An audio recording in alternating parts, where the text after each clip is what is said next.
right, so tell me, where was this, when was it, and what happened? Okay.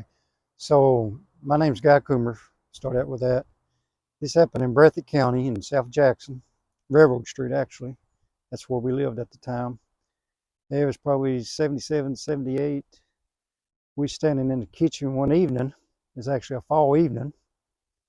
And we seen this big, huge black thing start walking past the window. So we looked at it, it looked at us. Of course, my mom and brother was with me. And then it turned around and walked up the hill a little bit. Then it turned back and glanced at us and then kept on going. So we told our family and friends that are close to us. And my aunt lived up the road from me. This is a story I'm going to tell what happened afterwards. She made fun of us, told us we was crazy. And that very night, something had big claw prints over top of her door, which was probably 8, 9 foot off the ground at that time. And then the very next night, our neighbors was making fun of us because they said with no such thing as Bigfoot. So they had rabbit cages with rabbits in them. So it got demolished, and they eat all the rabbits. Had a big bloodbath right there in the neighborhood, and that's about it.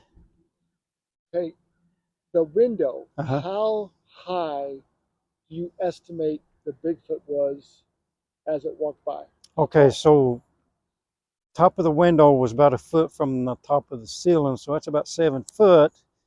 Then we had about 2 foot off the ground. The house set about 2 foot off the ground also. So it was standing up level with the top of the window. So that put him 7.5 foot at least. And was there light? There was light in the kitchen. Of course, it was shining out the window. I guess that's why we seen him so plain. You could see his face, his eyes. His hair color was dark brown with some black in it. His eyes and mouth and nose was real distinct.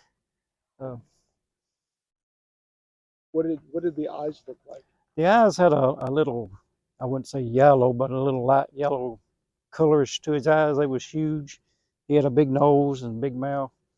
And then the hair come around his, jagged around his face, then down to here probably. And how long did it look at you guys?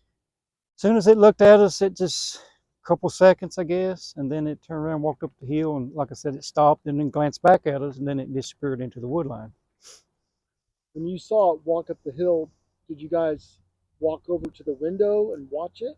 Actually, we was at the window when it come by. We was actually looking out the window while she was cooking, and we seen it come up the hill, and it walked right. I mean, it was probably 2 foot from us, from the outside in the window. Oh, wow, I didn't realize. It was close, yes.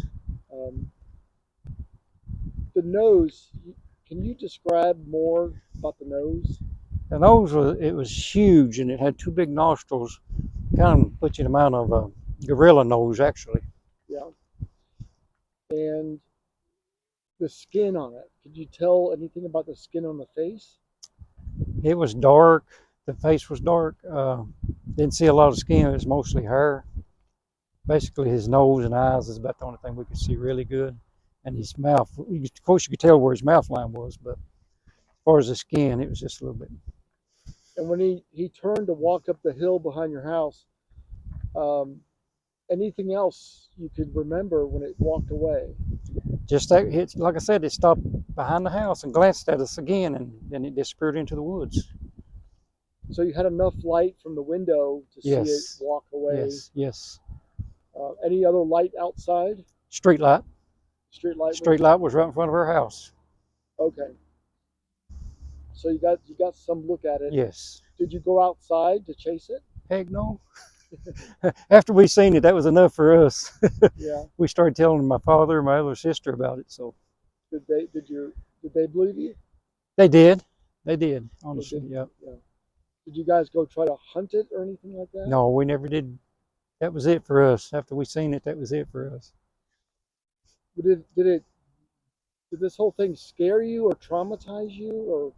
It's after the initial shock of seeing it, got scared then, kind of shaky, you know.